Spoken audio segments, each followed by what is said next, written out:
Hello. Welcome on back to my channel. I hope y'all are doing well. In today's tutorial, I am creating a full glam look using all products that have gone viral on TikTok. So without further ado, if you want to learn how I created this look right here, then keep on watching. So first up, I'm using the Elemis Pro-Collagen Cleansing Balm, and using this to cleanse the skin with is a really strong start to today's tutorial and totally on theme of using viral products. I'm beyond happy with all the well-deserved recognition this brand is getting from this cleansing balm lately on social media, along with many of their other products, including their moisturizer, which I'll next use. But of course, this product here, as you know, I've been using this on my channel for years now, and it's absolutely phenomenal. Not only for cleansing the skin at the end of the day, but also prepping the skin before makeup, because it not only cleanses it in a way where it removes anything, including dirt and pollution or anything that's accumulated on top of the skin, but it also leaves the skin feeling so moisturized and plump. And as you see here, the consistency of this transforms in real time as it's being used. So as it's being warmed up on the skin, it's an oil, but when water is added, it emulsifies into a cleansing milk. And once this is done, we can then go in with a warm washcloth to remove everything. Now here is the Elemis Marine Cream SPF 30, which is the moisturizer I was speaking of a moment ago. This is a part of their Pro-Collagen line, which is fantastic, whether it be for the serums or the oils or the mask, but this specific moisturizer is top tier because it's an ultra light gel cream hybrid that increases the hydration of the skin, of course, but it doesn't put the complexion products at risk of pilling up. The moisturizer, the concealer, the powders, they all lay down beautifully on top of this.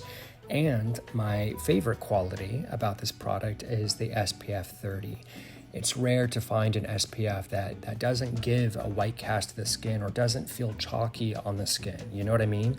But this truly checks off all the boxes when it comes to a facial SPF, protective, hydrating facial moisturizer, making it a one-stop shop. Now, once I have the skin prepped, I'm going to take it one step further using this Huda Beauty Glowish Blur Jam to prime the T-zone with. This has been sitting on my desk for months now, and for whatever reason, I am just now getting around to using it. I've been so intrigued by this primer after seeing so many viral videos of others using it. And people swear by this product, by the way, like they're ride or die for it. But honestly, after now using it, I'm not wowed by it. You know what I'm saying? Like it does what it claims to do. It gives a nice blur to the pores, but that's with any given silicone primer in my experience. And if anything, I'm finding that it's slightly breaking apart on the skin, but who knows? That may just be user error. Maybe I'm doing something wrong, using too much or using too little. So I'm going to continue playing around with this product this week, see if I can get the hang of it, and I'll keep you posted. To start on the complexion, I'm using the Urban Decay Face Bond Foundation. This is a new launch for them, and it has a lot of people talking. It has a lot of buzz going around. It claims to be self-setting, waterproof, and long-wearing. What I will say is that it is a very thin, lightweight formula, and it holds up really well throughout the day. The coverage is quite buildable, but you have to be quick with it, which is possibly the only issue I have with this formula. Because it's a matte formula, it dries down and sets very quickly, which can be a problem for those of you who like to take your time with blending the product in, especially if you're someone like myself who likes to blend cream and liquid products on top, such as cream contour and cream blush on top of the foundation. One other issue you may have is experiencing this formula oxidize, which I had to learn the hard way. And while I don't know if this is a foundation I personally would wear typically on a day-to-day basis, I think if you're someone who wants a convenient product, something you can quickly throw on and run out the door, and that doesn't require much maintenance throughout the day, this may be the perfect foundation for you. So, if that sounds like you, it's worth looking into. Next up, I'm using the Too Faced Chocolate Soleil Melting Bronzer and Sculpting Stick to add definition to her cheekbones, jawline, perimeter of the forehead, and just a little around the nose as well. I gave into trying this product once I saw everybody talking about it, and I'm so happy I did. In my opinion, Too Faced and their products are very hit or miss for me. I either love them or I hate them, but in this case, I think these cream bronzer sticks are a home run. I love the undertones. They blend like butter, and they literally smell like chocolate, which is a common theme many of their products have, is a scent. Now I'm using the shade Chocolate Caramel on our model here, but there are a total of 4 shades they have. So I really hope they extend their shade range with this product in the future, because I feel they have room for a few deeper shades, but all in all, a solid product.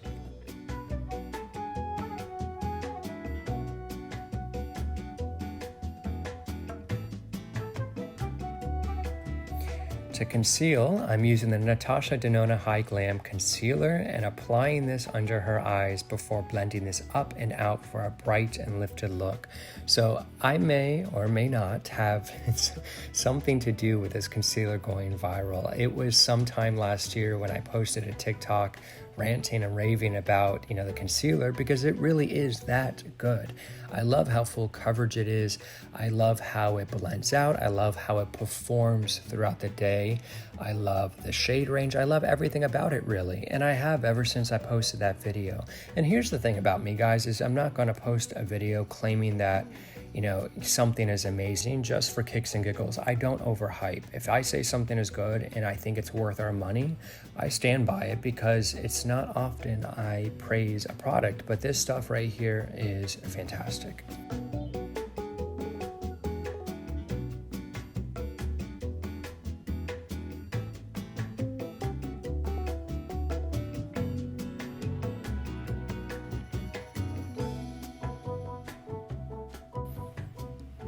Once I have this blended, I'm using the Huda Beauty Easy Bake Powder in the shade Peach Pie to set the concealer with. Peach seems to be the new rage. Peach powder, peach concealer, peach blush, peach lipstick, you name it, you got it. But there's been 2 peach setting powders that have taken the internet by storm, and those are this Huda Beauty one and the One Size one. So what I'm gonna do is use the Huda Beauty powder underneath the eyes, and then head over to the One Size powder in the shade Ultra Peach to set the rest of the face with. I really wanted to do a comparison of the powders, and then I realized it's not really fair to do that, because these are completely different in terms of the tone. Yes, they both blur and mattify beautifully, but the Huda Beauty powder is a lighter, cooler peach, and the One Size powder has a peach tone that it has more depth and warmth to it. Does that make sense? So either way, you can't really go wrong, but it just comes down to your skin tone and the effect you're looking to achieve. In today's case, our model told me she gets quite oily there underneath the eyes and around the nose, and she likes a really bright under eye, which is why I'm using the brighter Huda Beauty powder specifically in those areas there, and to bake with in a moment to give that spotlight effect to the center of the face. But it's the One Size powder that I'm going to really press into the cheeks to bring down that shine and smooth out any texture. You'll find, regardless of the color you use, powder is going to be your best friend if you have texture or acne. And here's the thing, guys, it's completely normal. We all have it or get it at some point or another. So keep in mind, makeup isn't, it's not magic. There's only going to be so much it can do. But if your goal is to achieve a smoother look, nothing beats the effect powder has on achieving that result, especially for a full glam look like the one we're creating today. Now moving right along, for brows, I'm using the REFY brow pencil and using this to lightly fill in her brows with. I'm finding this brand come up a lot on TikTok when it comes to the brow game, and I don't think I've ever used their brow products before, so first impressions is, well, it's a brow pencil. We've seen a million other ones on the market that are very similar. Retractable pencil, ultra fine tip, pigmented, and so on. The issue I ran into here is that they only have 3 shades. This one that I'm using being a little too dark, so I'm having to switch over to an eyeshadow with a little more warmth to achieve the look I'm going for. It's not completely their fault, but it'd be nice to have more shades and undertones to choose from. Another REFY product I'm using today is the Brow Sculpt Gel, and this product here, now I can get behind this one. It's actually really nice. It's kind of a hybrid between a gel and a wax, so we're not going to get that dry, crunchy effect that we often experience with a standard gel, but we still get that hold. And this product is double-ended, so the product is applied on with one end, and you can use the other end of the brush through the brow hairs before they dry down into place. To begin on the eyes, I'm using the Melt Tint Liquid Eyeshadow in the shade Double Shot and using this as a sheer wash of color on the lids. This is a new release from Melt Cosmetics, and I can see what all the buzz is about now. It's a super versatile product, meaning you can use it as an eyeliner, you can use it as a base underneath a powder eyeshadow, or alone as is. But what I think is so incredible about this formula is how it performs. It doesn't crease up or fade, and it's extremely long wearing, which is something we have to keep in mind when using it. Because it dries down, I have to work quickly with it by applying it on and then using a blending brush to buff and smoke out the edges. If you want it more opaque or dramatic, you can layer it up, but I'm really enjoying this sheer wash of color we're getting on the upper and lower lid that gives us that soft, sultry, smoky effect. Once I have this blended, I'm then using this Too Faced eyeliner in the shade Killer Storm and running this through the waterline and upper lash line to intensify the eye look. I think a gray eyeliner is going to be my new favorite thing because we get that same drama we get from, let's say, a black or brown liner, but it's not too intense and the cooler undertone gives it a little more edge.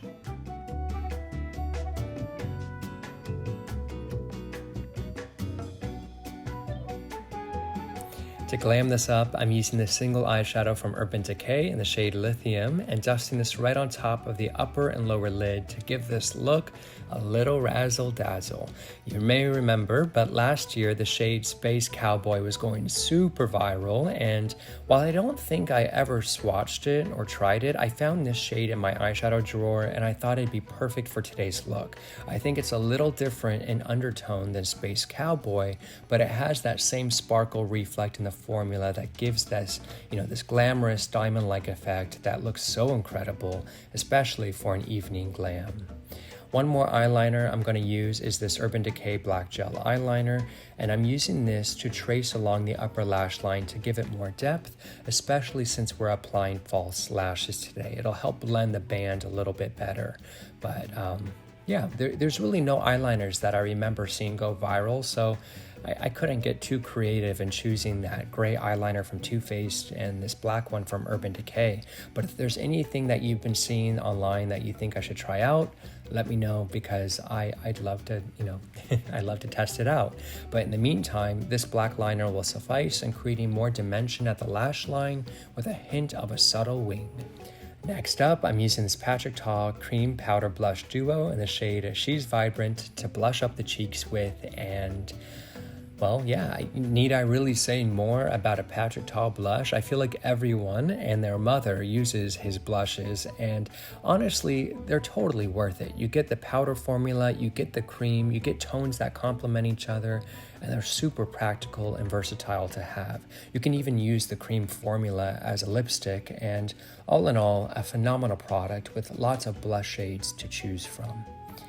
After this, I'm taking the new Demi Glow highlighter from Fenty Beauty and dusting this onto the high points of her cheeks and down the center of the nose for a subtle glow. This is the newest highlighter from Fenty, and it differs from the original Kilowatt Freestyle highlighter in that it doesn't contain a glitter per se. It's more of a shimmer particle, so it reads a little softer.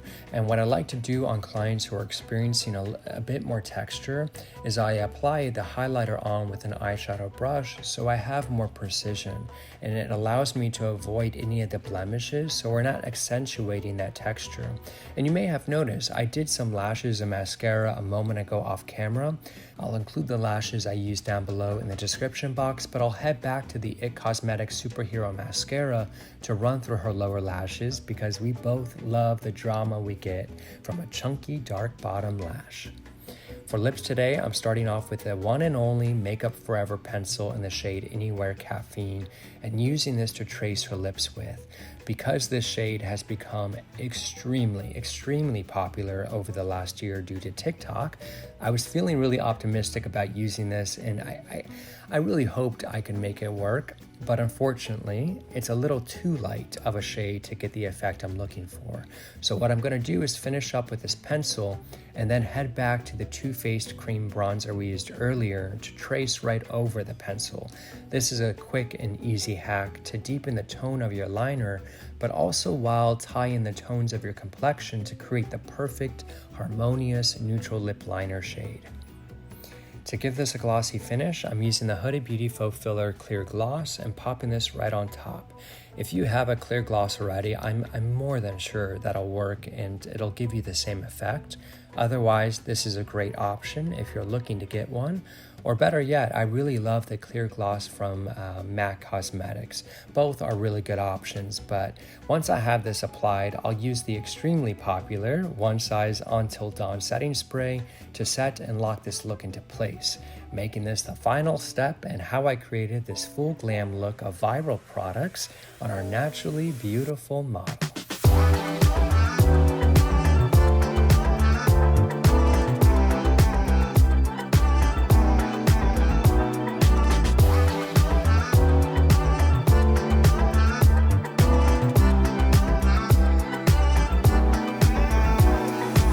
There we have it, kids. I hope y'all enjoyed today's tutorial. If you did, be sure to give this video a big ol' thumbs up and subscribe to the channel. You can check out more of my work on my Instagram and TikTok at Painted by Spencer. And until next time, I'll see you soon.